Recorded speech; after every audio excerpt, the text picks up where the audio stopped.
Sabi dito mga kababayan sa balita, nag-react na po yung ating Department of Foreign Affairs sa rules na gustong i-impose sa atin ng China. Yung banta po ng Chinese government na i-arrest nila mga kababayan yung ating mga mangingisda or anyone na papasok sa ating territory. Yung territory natin, pag pumasok daw tayo sa ating territory, dyan sa West Philippine Sea, huhulihin nila.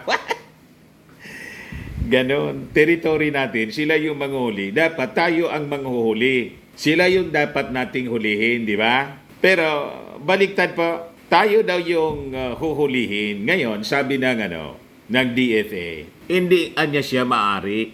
Kasi yung rules ng Chinese Coast Guard, labag sa international law. Ang problema niya, Mr. Maravillas, paano natin i-enforce yung ating yung right natin? Paano natin i-defend yung ating right? Mahina nga tayo na bansa, magpalakas po tayo. Di ba? Slowly but surely. And kailangan lang po dito patience. Alam natin naman yung ating mga mamamayang Filipino. Lahi tayo ng mga matatapang. Hindi po nang maisog ng Davao kasi hindi man yun matapang. Mga talawan yun pa.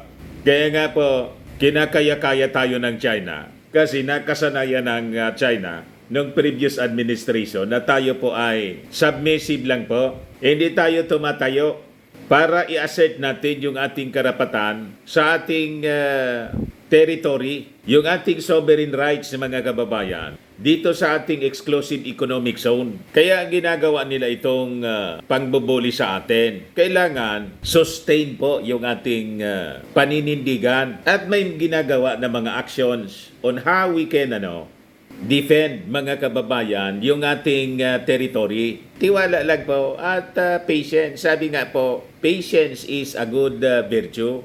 Kahit kating-kati na tayo na rumisbak sa China, di ba?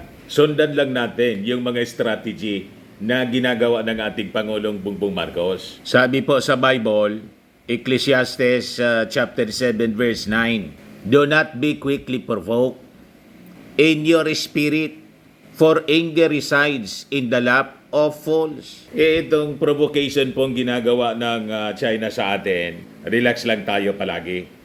Tama yung tinatahak mga kababayan na landas ng ating Pangulong Bongbong Marcos. Gawin po natin yung mga legal actions at habang ginagawa natin yung mga legal actions para ipaglaban yung ating mga karapatan po, may mga hakbang din po tayo siyempre na nakatutok sa pagpapalakas ng ating defense. Tama pa? Ito nga po, Philippine-Sweden sign pact on fighter purchases. Nagpapalakas tayo ng ating armed forces po. Other than yung ating Mutual Defense Treaty, then we engage other countries na pwedeng mag-supply sa atin ng mga armaments, saka may mga fighter jets para yung ating Air Force po lumakas din.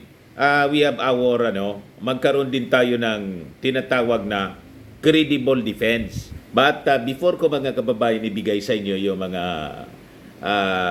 detalye ng mga balitang yan para kumalma yung inyong mga kalooban sa pagmamalabis na ginagawa ng China dito pa sa atin, click subscribe muna sa ating YouTube channel and hit the notification bell para lagi po kayong updated sa mga kaganapan dito sa ating bansa. Like and share na rin po ninyo ng ating video at wag na rin po ninyo na skip yung ating mga commercial ads para tuloy-tuloy lang ang pag-unlad ng bagong Pilipinas. Sa mga naghanap ng malinis and spacious fitness gym, pumunta lang po kayo sa aming Colossal Fitness Gym. We also offer Grab Car Rental with our brand new 2023 model ng Toyota Innova. We also accept booking for those who are planning to travel via PAL, Cebu Pacific, and other airline companies, local and international, and bills payment for Meralco Bills, PLDT, Leco Bills, etc. Ang Colossal Fitness Gym is located at 3rd floor, Security Bank Building, Lanco Business Park, Legazpi City, Albay. For inquiries, look for Chilon Maravillas. Contact number 0966-802-0949. Yan po yung aming Innova. Lagi na pong matao sa amin. Yan, mga bagong clients namin po. Very colorful po yung aming gym at napakalinis. Kaya pati mga foreigners po, mga British sila po, tourists, pumunta sa aming gym po para mag-workout. Ito naman po yung aming mga brand new gym equipments na set up na rin po. May treadmill na rin po kami. Ito naman po yung bago naming product na binibenta online, iGlow Serum. Gawa po sa South Korea. Whitening po siya. Tingnan ninyo yung effect sa aking anak na architect entrepreneur. Sa mga inquiries po ninyo, dumiretso na lang kayo sa kanyang messenger, Chris Maravillas on FB. Ito naman po, Firmax Firming and Lifting Cream. Pinapahid po ito sa mga pulses and affected area. Mahinam po ito sa mga pains at paninigas na mga kaso-kasuan. Ito po, Automax Radiant Serum. Sa mukha naman yung application. Anti-aging po siya. You will look 10 years younger than your age. Sa mga cancer patients naman po, baka lang gusto ninyo itong itry. Ningxia Red Mix Fruit Drink. Hindi man po siya gamot, food supplement siya. Kaya lang, gawa siya mga kababayan sa goji berry. Yung goji berry, may anti-cancer properties. Ayos pa? Ayos na ayos anya Mr. Maravillas. So, yung mga inquiries po ninyo, dumiretso na lang kayo sa aming messenger sa Facebook para masagot namin agad.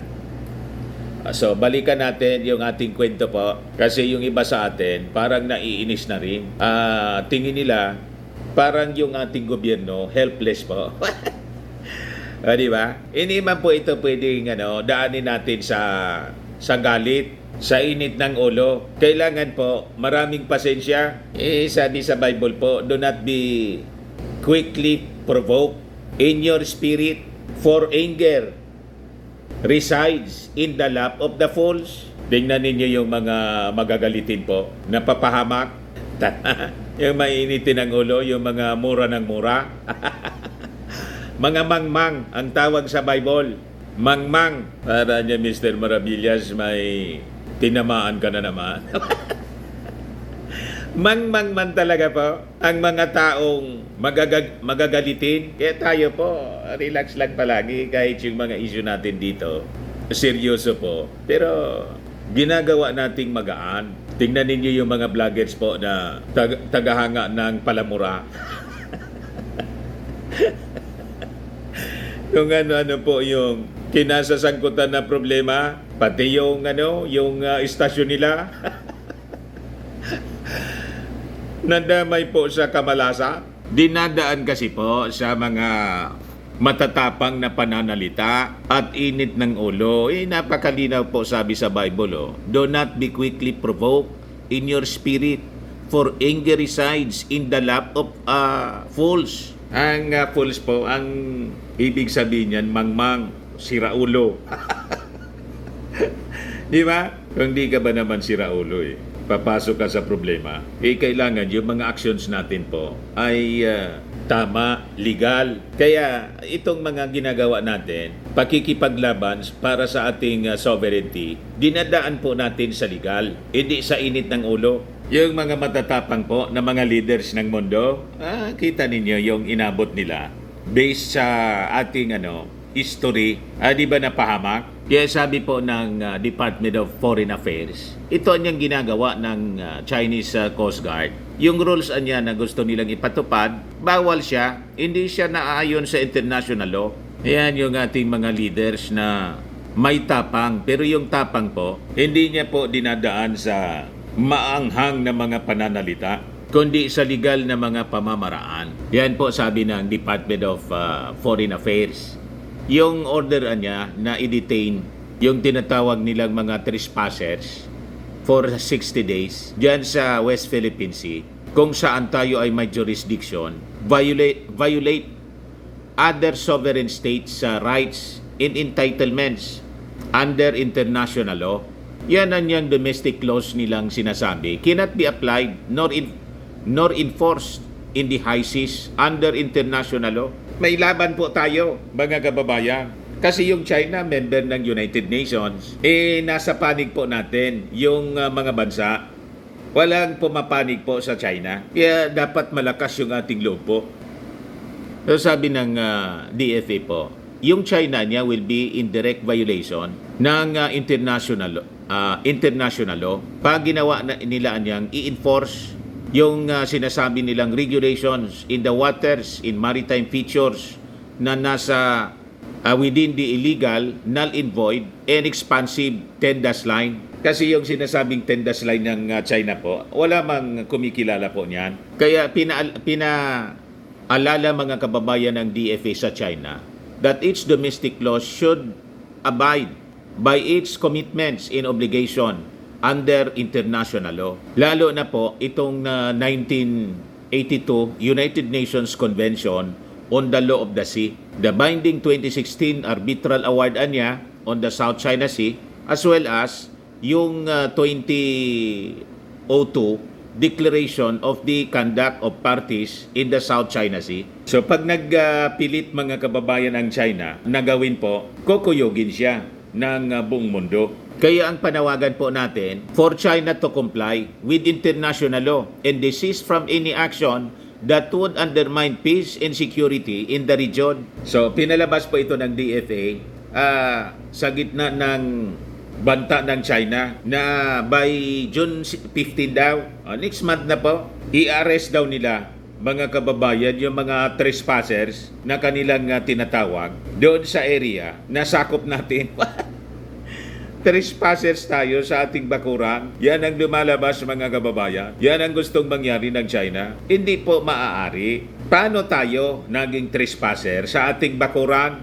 Madaling sabi, sila po ang malinaw na trespasser dito. So kailangan makulit din tayo.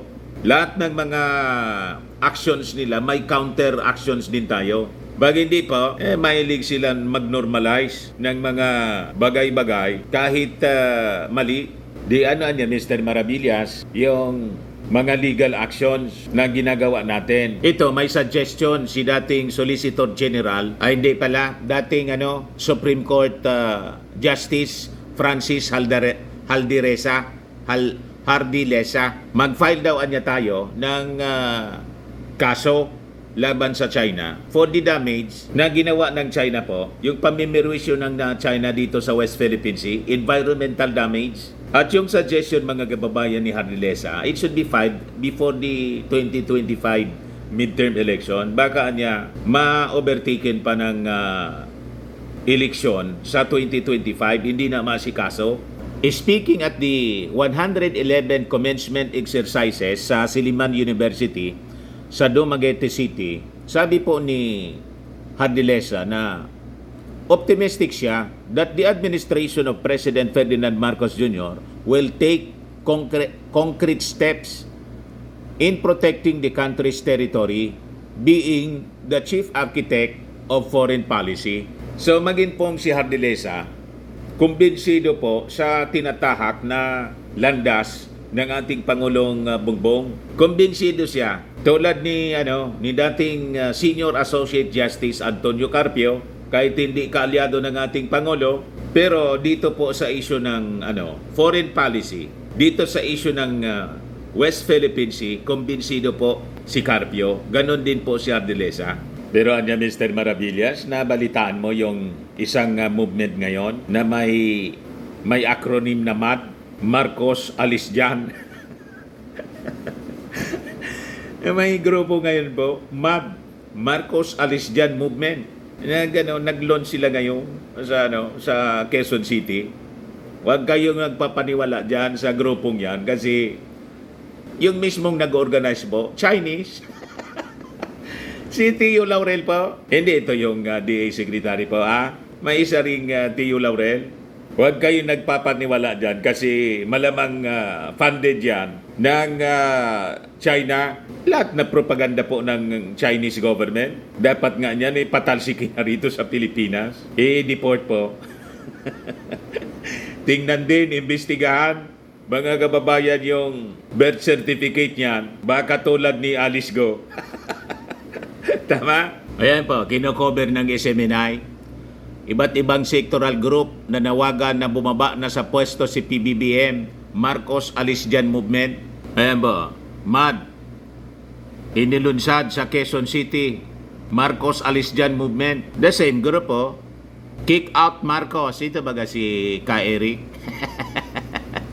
Nandiyan si Tio Laurel. Yung mga grupo po. ng maisog. Hindi kasi nakabuelo doon sa doon sa Tacloban. Hayaan ba sila ng mga Taclobanon? Yan mga taga-Tacloban po, baluarte ng mga Romualdez sa Marcos. Di ba? Huwag kayo nagpapaniwala dito sa mga taong ito. Mga salot ng lipunan. Yung sa open letter na pinalabas po ni Mau Diggs nga, na wala man yung pirma. Nag-react yung mga taga-Tacloban. Kasi sinisisi po na hindi natuloy sa ating Pangulong Bongbong Marcos, ginigipit daw. Unang-una, hindi natuloy kasi masama yung panahon. Pangalawa, yung mga taga-Tacloban po, Marcos Romualdez yung doon sila manggugulo. Kaya nga hindi sila po makaipon ng mga tao. Kailangan pang hakutin po. Walang maipon na tao kasi cancel yung mga flights sa sama ng panahon sa bagyong Aghon. Tapos, sinisisi yung ating Pangulong Bongbong Marcos. Kasi daw, yung Marcos, yung Romualdez Plaza, may mga naka-park na mga dambuhalang trucks. Bakit? Kayo lang ba yung may karapatan na mag-park doon? Gumamit noon? Di ba? Gagamitin ninyo para sa paninira sa ating Pangulo. Kaya may nag-react po. Sabi po dito, first the reason the flight have been fully booked is that the Tacloban Airport is undergoing shortened operating hours due to necessary runway repairs. It is only operating between 6 a.m. to 6 p.m. daily. At even before flights to and from Tacloban have been in demand given that it is the regional and economic hub. At yung situation lumala dahil sa sama ng panahon, and the state of our air travel has nothing to do with your failed rally. Sinisisi po sa ating Pangulong Bongbong. Pangalawa, why we support why would we support any attempt to insult and humiliate the present administration in our backyard? Pangatlo we will not support any attempt to destabilize the administration. Bakit naman yung mga Taclobanon susuportahan yung pag-destabilize sa administrasyong Marcos Romualdez? Mahal na mahal nila yung Marcos Romualdez. Tama? Kayo nagpapaniwala sa kanila. Anyway, pinakita ko lang sa inyo. Balik tayo dito sa ating topic. So, si Hardilesa was Solicitor General from 2012 to 2014 under President Benigno Aquino III and was head of the Philippine legal team that handled the South China Sea arbitration. He urged thousands of students and faculty members who attended the exercises to support calls to file an environmental damage suit against China for its continued aggression and provocation against Filipinos and the WPS. So tama po ito, mga legal actions yung dapat na gawin natin. Habang gumagawa tayo ng mga legal actions, yung mga panggugulo ng mga minions ng China dito po sa atin, tulad ng itong mga nausog rally, patuloy po nating i-reject. Kasi alam natin na nasa likod nila ang China mismo. Kita ninyo po doon sa Quezon City ngayon, yung MAD Movement, Marcos alis dyan. The same group po. Malinaw na malinaw. Yan o. Isang digmaan na sinusulsulan ng mga ambisyon politikal at hindi para sa kabutihan ng bansa, sapagkat pwede namang pag-usapan ang problema sa South China Sea. Malinaw pa, mga kababayan. Sila yung ginagamit ng China, mga kababayan, sa propaganda. Ang narrative nila, isusubo ng ating Pangulong Bongbong Marcos sa gira yung ating bansa. Huwag kami po. Yun din ang linya ng maisog rally palagi. Yun ang sinasabi nila palagi. So, ano pa niya, Mr. Maravillas, yung sinasabi mo kanina na ginagawang aksyon ng ating gobyerno to defend our territory? Ito pong pagpapalakas ng ating armed forces. Kaya ito na po yung balita ngayon. Philippine-Sweden sign pact on fighter purchases. Ganon yung ating Pangulo. Sabi nga natin, slowly but surely. Sabi dyan, the Philippines and Sweden have signed a key agreement to support Manila's planned acquisition of multi-role fighter aircraft para sa ating Philippine Air Force. So, bibili po tayo ng Swedish made na mga fighter jets. So sabi dito sa balita, the logistics cooperation is part of the commitment of the two countries sa ilalim ng MOU concerning cooperation sa acquisition ng defense material signed by the two countries noong Hunyo 2023, ratified on the same day by Sweden and by the Philippines on September 4, 2023, sabi po ng embassy. So ganyan mga kababayan, yung eroplano, fighter jet na bibili natin sa Sweden. State-of-the-art fighter jet siya. Very advanced na po siya, mga kababayan, para magkaroon po tayo ng credible defense. Maboost yung capability ng ating Air Force po. So magkakaroon na tayo ng ganyang eroplano, mga kababayan. Ganyan po. Pang Top Gun po, mga kababayan. Para hindi tayo po kinakaya-kaya lang, other than yung mga binibili pa natin sa Amerika. So sabi dyan sa balita, according to a separate statement from the Swedish Defense Material Administration, the Philippines has expressed great interest in Swedish systems including fighter aircraft, command systems, and airborne early warning aircraft. We are now taking a concrete and important step forward in the cooperation with the Philippines. The door is now open for Swedish defense companies to participate in procurements for the Philippine defense. Sabi po ni Joachim Wallin, Swedish Defense Material Head Exports, after ng sinagawang signing ng Memorandum of Understanding. So ang tawag po dito sa eroplano, Swedish-made Saab Just 39 Gripen fighter jets. Ganyan siya mga kababayan ang itsura. Yan state-of-the-art fighter jet. So ang mga bansa na gumagamit ng ganong uri ng eroplano po, yung Czech Republic, Hungary, yan po, South Africa, yung Royal Thai Air Force, Brazil, pati yung Ukraine mga kababayan, mayroon sila na Gripen fighter jet. So ibig sabihin, kung nagtitiwala yung mga bansa sa technology ng Sweden, ibig sabihin, magandang klase, maganda yung quality ng eroplano. So ito yung mga actions na ginagawa mga kababayan ng ating Pangulong Bongbong Marcos. Kailangan nating magpalakas habang hindi man natin inaabandon yung diplomacy. So ito yung tama na aksyon. Hindi yung tulad ng ginagawa mga kababayan, ginawa noon ni Mao Diggs. Nagpasindak na lang mga kababayan kay Xi Jinping. At tingnan ninyo yung nangyayari ngayon. Tapos, sasabihin ng mga DDS sila yung maisog. Malayo po sa katotohanan, mga kababayan. Ang totoong maisog po at magaling na leader, yung ating Pangulong BBM. O diba? Ayan man lang po ang ating short video ngayon. Ako po si Dante Maravillas. Bye-bye. God bless.